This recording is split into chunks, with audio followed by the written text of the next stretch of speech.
Hello, എല്ലാവർക്കും നമ്മുടെ ഒരു പുതിയ വീഡിയോയിലേക്ക് സ്വാഗതം. നമ്മൾ ഇന്ന് ഉണക്കമാങ്ങ അച്ചാറിടാൻ പോവുകയാണ്. നമുക്ക് വീഡിയോയിലേക്ക് പോകാം.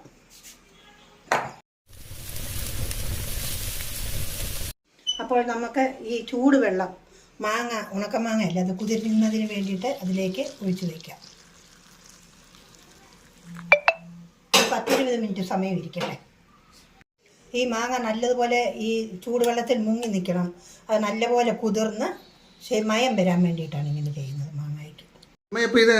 ചേരുവകൾ ചേരുന്നത് മോനെ, അതിന് ഇത് കണ്ടോ, ഇഞ്ചി നല്ലൊരു 100 ഗ്രാം ഇഞ്ചിയുണ്ട്. അതുപോലെ തന്നെ വെളുത്തുള്ളി, പിന്നെ കാശ്മീരി മുളക് പൊടി 2 ടേബിൾ സ്പൂൺ, സാദാ മുളക് പൊടി 1 ടേബിൾ സ്പൂൺ, പിന്നെ കായപ്പൊടി.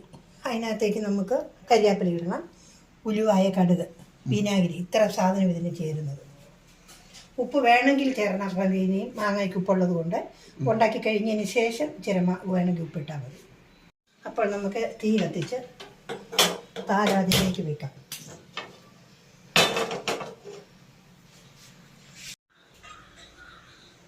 അപ്പോൾ നമുക്ക് അതിലേക്ക് എണ്ണ ഒഴിക്കാം. 1,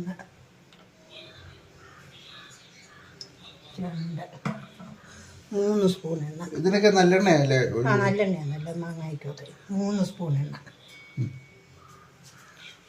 ചൂടാകട്ടെ. ചൂടാകുമ്പോൾ നമുക്ക് കടുകും ഉലുവായിട്ട് പൊട്ടിക്കാം. എണ്ണ ചൂടായി അതിലേക്ക് നമുക്ക് ഒരു 2 ടീസ്പൂൺ കടുക്. ഇനി അതിലേക്ക് നമുക്ക് 1 ടീസ്പൂൺ നിറച്ച് ഉലുവായും കൂടി ഇടാം. കടുക് ഉലുവായി മൂട്ടി കഴിഞ്ഞതിലേക്ക് ഇഞ്ചിയും വെച്ചിരിക്കുന്ന വെളുത്തുള്ളി ഇളക്കാം. അതിന് സ്ഥലം മൂക്കട്ടെ. നമുക്ക് ഇച്ചിരി മൂത്ത് അതിലേക്ക് കരിയാപ്പില ഇടാം. പകുതി മൂപ്പായി ഉള്ളി, ഇഞ്ചി, അതിലേക്ക് കരിയാപ്പില കുറച്ചിടും. അതുകൂടി ഇത് 3 കൂടെ മൂക്കട്ടെ. അപ്പോൾ ഇതെല്ലാം മൂപ്പായിരിക്കുന്നു. അതിലേക്ക് നമുക്ക് മുളക് പൊടി ഇടാം. കാശ്മീരി മുളക് പൊടി, സാദാ മുളക് പൊടി, കായപ്പൊടി.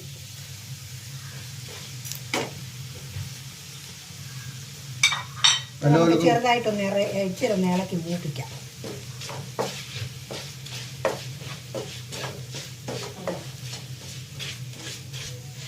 അപ്പോൾ നമ്മുടെ മാങ്ങ ചൂടുവെള്ളത്തിൽ കുതിർക്കാൻ ഇട്ടിരിക്കുന്നതാണ്. അതിൻ്റെ വെള്ളം 3/4 ഊറ്റി വേണമെങ്കിൽ എടുക്കാം.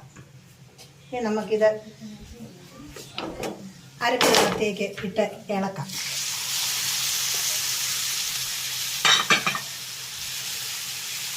തീ കുറച്ച് വെച്ച് ഇളക്കും. നല്ല മുളക് പൊടി നല്ലപോലെ ഇളകി മൊത്തം മിക്സ് ചെയ്ത് പിടിപ്പിക്കണം അല്ലേ?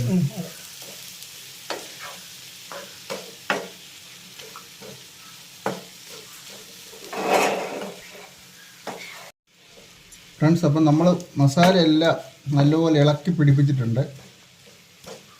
നീ എങ്ങനെയാ ഇത്? നമുക്കേ ഒരു കഷ്ണം മോന് തരാം. എങ്ങനെ പറയും, ഉപ്പ് നോക്കണം. ഇല്ല, നമുക്ക് ചില ഉപ്പ് പൊടിയും കൂടി ഇടണം.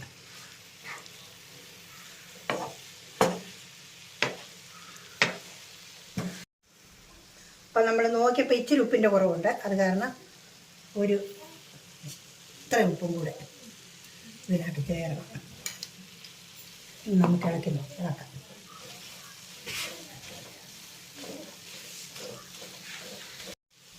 അപ്പോൾ അതിലേക്ക് നമുക്ക് ഒരു 2 സ്പൂൺ വിനാഗിരിയും കൂടി ഒഴിച്ച് കൊടുക്കണം.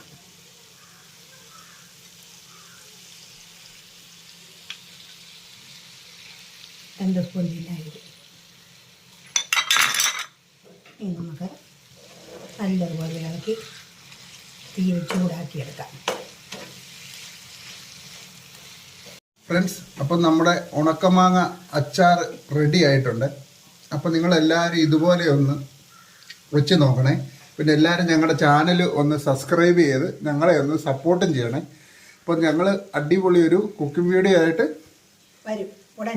ഉടനെ വരുന്നതായിരിക്കും ഫ്രണ്ട്സ്. അപ്പോൾ ഓക്കെ, ബൈ.